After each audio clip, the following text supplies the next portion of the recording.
Hello everyone, welcome back to my channel. In today's video we're going to be doing a start to finish wig install. I'm going to show you guys how I bleach the knots on my wig, how I pluck my wig, and all the things I do to get this flawless install. The hair that I'm working with today is from ISEE Hair Company. It is a 30-inch water wave wig, and all the descriptions and stuff will be down in the description box. All the information will be down in the description box. Anywho, let's get right into it.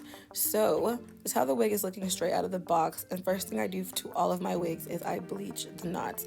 First, like right here, is I'm just spraying the front of the wig to push back all the baby hairs because I do not want to get any bleach onto my baby hairs. A bit of disclaimer is bleaching your knots does promote shedding in the long term, so keep that in mind. But honestly, I feel like it's worth it for a more natural look. This is the bleach that I'm using. I like to use this generic BW bleach. I have a big tub, it's about $12, but if you're regular, just like beginner or don't have like thousands of wigs like I do, then you just need about one sachet. I know beauty supply stores sell them for like $1 to $2, probably $3 if they're being extra. And I use 40 volume developer, and the reason why I use 40 volume, I feel like it's high enough to let it bleach fast, but not too fast where, I can't control the process. I do not recommend using anything under 20 volume, but if you're a beginner, definitely go for a 30 volume. 40 volume is more of the, advanced, I would say. So I put a good scoop, like one scoop, it has a scooper in there.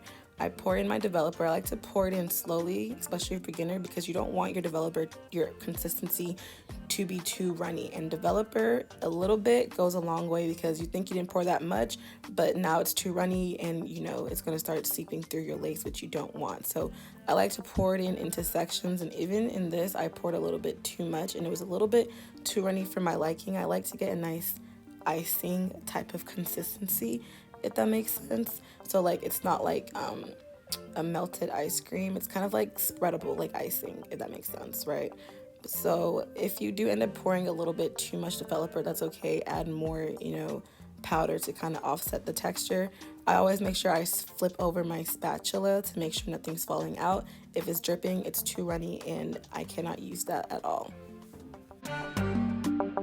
Once I have the consistency that I like, I just go ahead with my wig facing upside down and open. Just go in and brush in the, hair bleach paste. And I like to brush it in a downward motion. I find that to be easier.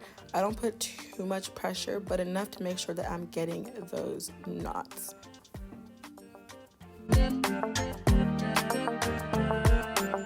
So the whole point of bleaching our knots is because we want them to go from black, as you see right here, and then in about 30 minutes to this blonde color that you see right here. That's how I know that I'm ready to go ahead and wash out the bleach.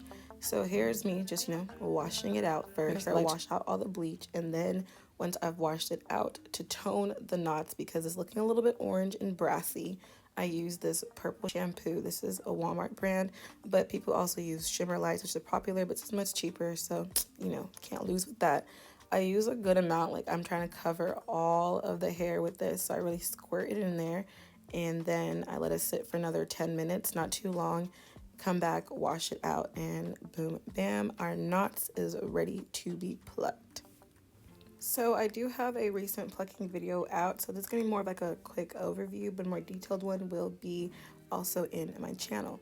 I put a white napkin over my canvas head because this lets me see my knots a lot better, which really helps with over plucking and all of that, okay? Once I got my wig onto my mannequin head, I just go ahead and pin it down. This helps to, help you see the wig, but also helps create a little bit of tension. A little bit of tension is needed when you're trying to pull those knots out directly from the root. Once my wig is pinned down, I got everything brushed back. I like to part out the middle because this helps me not over pluck in the middle, which can be very annoying when you're trying to do a middle part, and also just helps me work in sections. I find working in sections always helps to prevent, mistakes. I know you guys can see how slightly over bleached this wig is. Like I said earlier, my consistency was a bit runny, so that's why it did get a little bit of a seepage, but that's okay. I can work with that whenever I'm installing the wig, and I'll show you guys how to fix, you know, over bleached knots. Anywho, back to the plucking. So first thing I did was I pulled out the very hair in the beginning of the wig, right? I do not pluck this first because I realized, especially when I'm doing my baby hairs, I'll have bald spots. So it's best to just leave that alone for last if it needs to be plucked. Once I've got all of that pulled out, I'm using this slant tip tweezer. This is from Walmart. I believe it's Revlon. I really like this one. It's lasted me the longest. And I go in, right, with the tip, the pointiest part facing, I guess, the front of the wig, and I just start to pluck, skip a line, pluck, skip a line. Again, I do have a very detailed tutorial that I posted like not too long ago, so yeah, just kind of see this more of like an overview. A tip that I always say is try not to over pluck, okay? It's better to under pluck than over pluck, because when you install the wig, you can see exactly where on your head you need to pluck. So I always try to make sure I'm not plucking in the same area, that once I've plucked one area, I start to go back, you know, like back, more further back into the hairline, not like back into that same spot. Once I have plucked all over, right, I go ahead and push back the hair that's in the front. And depending on how pre-plucked the wig came, some wigs come very pre-plucked. I do not have to, you know, pluck too much in the front line, but some wigs are very bulky, especially in the front, and I will go ahead and pluck that front line.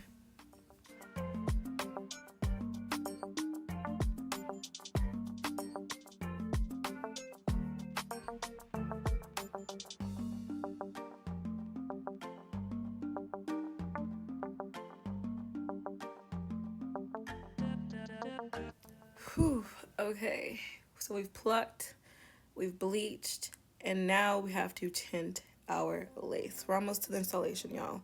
So to tint my lace, super easy. All I use is my foundation shade, and I am using my Fenty foundation in the shade 420. Using a brush, I just go ahead and buff that on the inside and the outside of the lace. Make sure I'm covering mainly the front part of the lace, which is the part that I'm trying to, you know, have blend in with my skin tone. Now we have our wig tinted, we can finally install the wig. So, okay, confession. I don't know what happened to the clip of me laying down the lace. I don't know, just disappeared, so forgive me.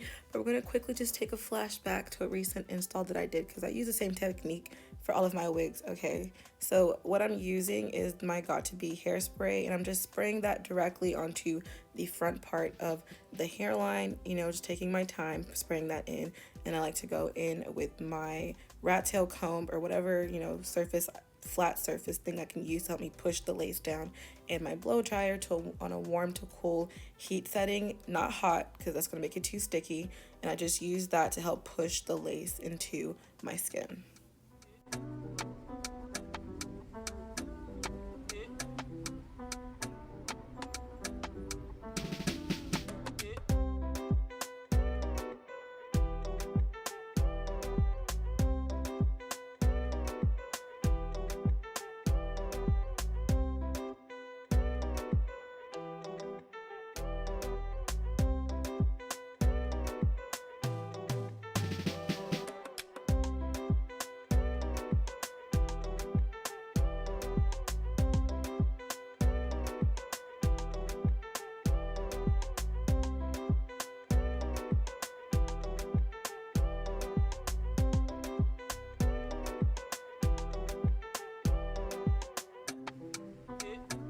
Once my lace is nice and glued down, I use just regular scissors to cut my hair into sections. Working in sections, like I said, always gives the best result.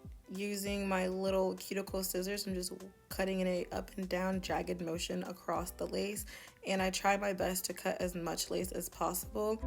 Cutting off as much unnecessary lace is what helps you get that what lace effect, because if you just have lace sitting there, then clearly there's a lace, girl. What you mean what lace?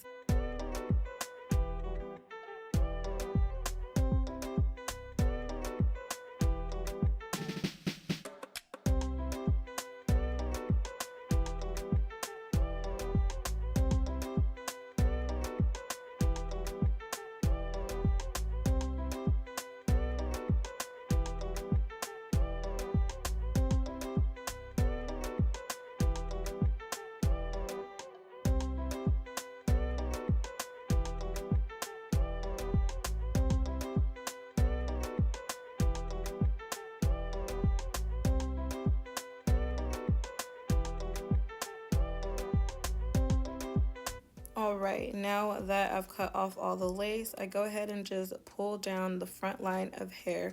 These are what I'm going to use for my baby hair, and I pull out as much as I want depending on how thick I want it, but I don't like them to be too thick so I don't pull out too much.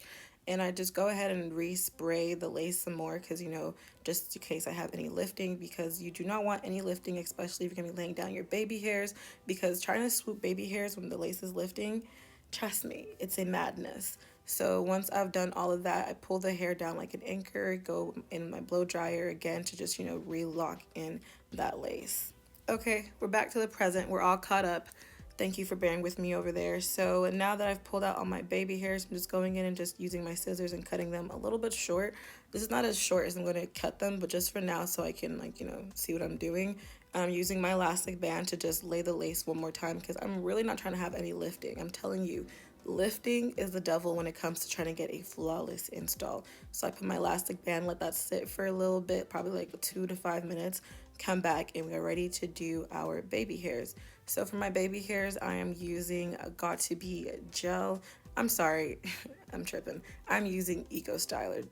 And I like to use Eco Styler because it's just, I don't know, it's not as sticky as Got To Be. I used to use Got To Be, but Eco Styler is not as sticky, which I really like. So that way, whenever I'm trying to like swoop the hair into the way that I want it, I can go back over and over again and it's not gonna just like be stuck.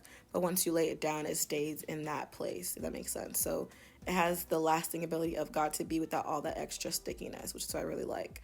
So I do also have a detailed baby hair tutorial, which I'll link down below, but just a quick little overview.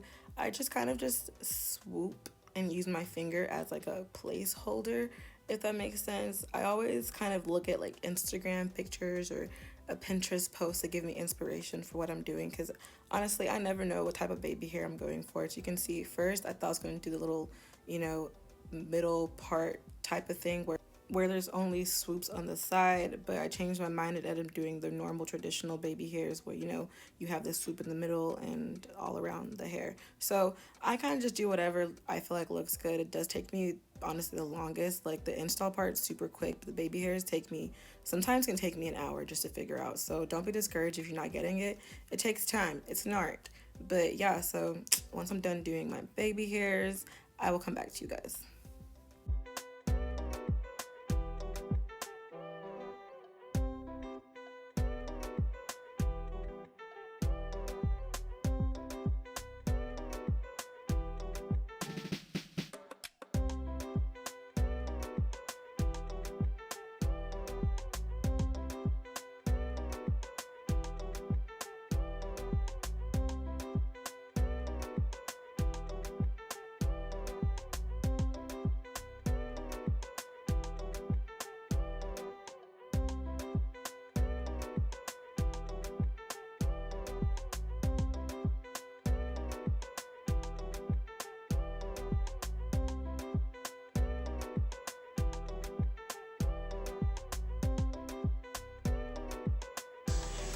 I left work early. I thought maybe we'd go for a ride today. What? No, I can't go on a bike ride right now. Why? Because of the play? You're just a stand-in. No, it's not the play. It's just, you know, I can't go on a million bike rides whenever you want me to, you know? Wait a minute. Hey, is it about a girl? No, it's not. No, just drop it, Jay. What, is Lindsay right? Am I really suffocating? No. They're different people every day, teenagers. Hormones all ablaze, except of course when they're on stage, when I need it. You know, he said it wasn't about a girl. Maybe he really is pulling away. Not a girl. Of course. Methinks a Cupid I shall play.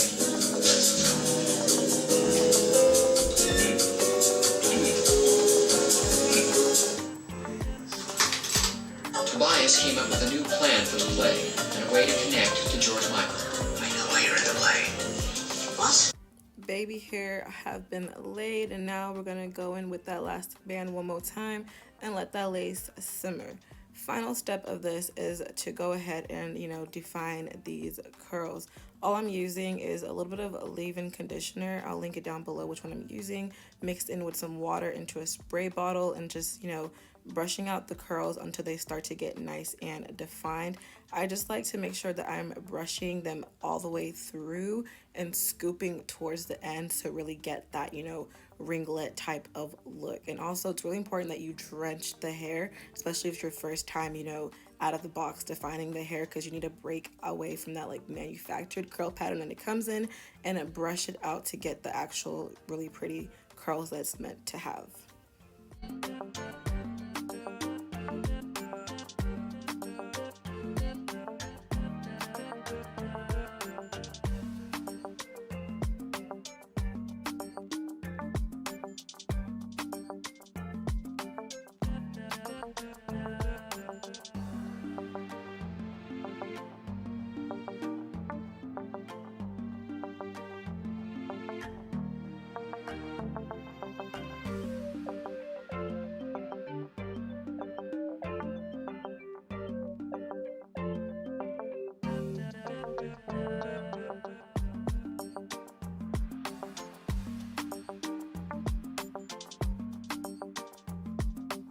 Now that I've gotten both sides nice and defined, I like to go in and scrunch the hair. Scrunching also helps promote the defined curls, you know?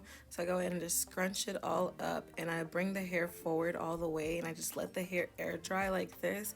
Sometimes it takes 1 to 2 hours, 1 to 2 hours for a complete air dry, but I make sure I don't run my fingers through it. I don't do too much, just let the air dry. Let the hair air dry in this wet look, and it will dry basically in this wet look. So I'll come back to you guys once the hair is all air dried out. So we're back. The hair is still drying, but it's okay. I just want to show you guys real quick what I do to just finish off the hair to give it that flawless install type of look. So first I'm going to go in with this hot comb and just push that right into that part to get a really flat part. And now I have to do two things as well. I need to fix that over bleaching that I mentioned earlier, and also, you know, get that part popping. So to get the part popping, I go in with my concealer and a little brush, and this is a concealer shade that's like what I use to highlight my eyebrows, and I just draw a nice straight line all the way back, and this helps you to make that part, you know, really defined and pop. But to also make it pop, I have to fix all this like over bleaching, because now it looks like I just like over plucked my part. I go in with my mascara and I just, you know, clean up all of that extra bleach, as you can see, and now it looks very clean and just, you know, professional and flawless. Whew, we are finally to the end of this install. All right, I hope you guys have hung in there with me, because I know it's a little bit of a long video. But now, just, you know, finishing off, I'm using my hot comb to just frame the hair the way I want it to. Like, I'll lift some parts, flatten some parts, just make it look the way I want it to look. And like I said, this hair was about like 80% dry in this clip, but the last clip I'm going to show you is what the hair looks like fully dry. But that is all I have for you guys. I hope you enjoyed this video. Thank you so much for watching. If you have any comments, questions, concerns, y'all know where to be, the description box, and make sure you like, comment, and subscribe. And yeah, peace out, Girl Scouts. See y'all in another one. Goodbye.